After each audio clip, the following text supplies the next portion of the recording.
So mga tol, matapos pong pabagsakin ng 2 beses ni Filipino future world champion Kenneth Luber si Luis Concepcion ng Panama at tapusin niya ito sa loob ng round 8 via technical knockout, nagbigay nga po ng rate kay Luber ang promoter niya na si Jerry Peñalosa. Ayon kay Jerry Peñalosa, bibigyan umano niya ng rate 8 out of 10 ang performance ni Kenneth Luber. Mahirap daw kasi maging perfect. Aminado si Peñalosa mga tol na may kulang pa kay Luber, bagamat may mga mali pa daw si Luber. Para kay Peñalosa, nandoon naman daw ang killer instinct nito at patuloy pa rin daw ito sa learning stage. Yan nga daw yung laban na nagturo kay Luber na maraming bagay. Maging nga pong si Kenneth Luber, sinabing yung laban daw niya kay Concepcion, marami daw siyang natutunan. Mabigat na laban daw yan para sa kanya.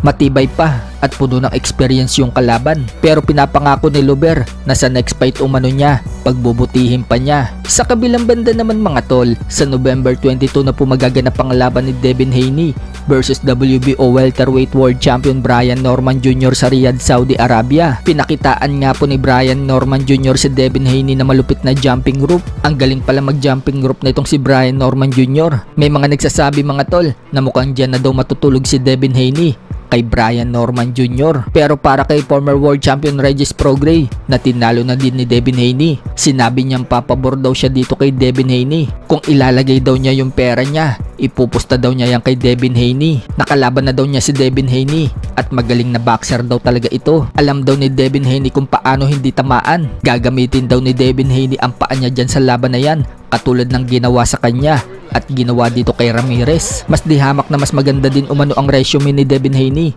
kaysa kay Brian Norman Jr.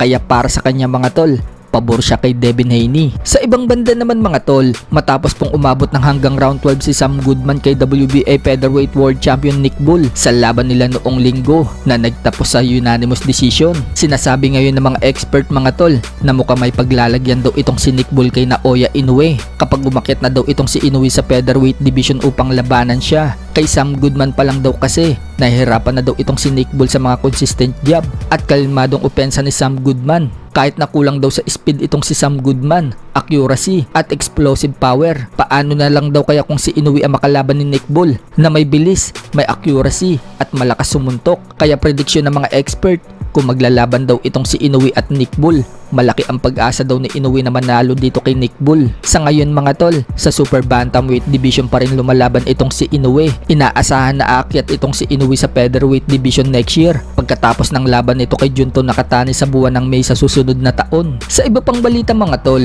inaayos na daw ang susunod na laban ni top contender sa super bantamweight division Carl James Martin. Yan po ang sinabi ni Martin sa post niya sa kanyang social media account. Malapit na daw ang laban niya. Sa ngayon, nasa Pilipinas na po itong si Martin at nagpakita ito ng light training.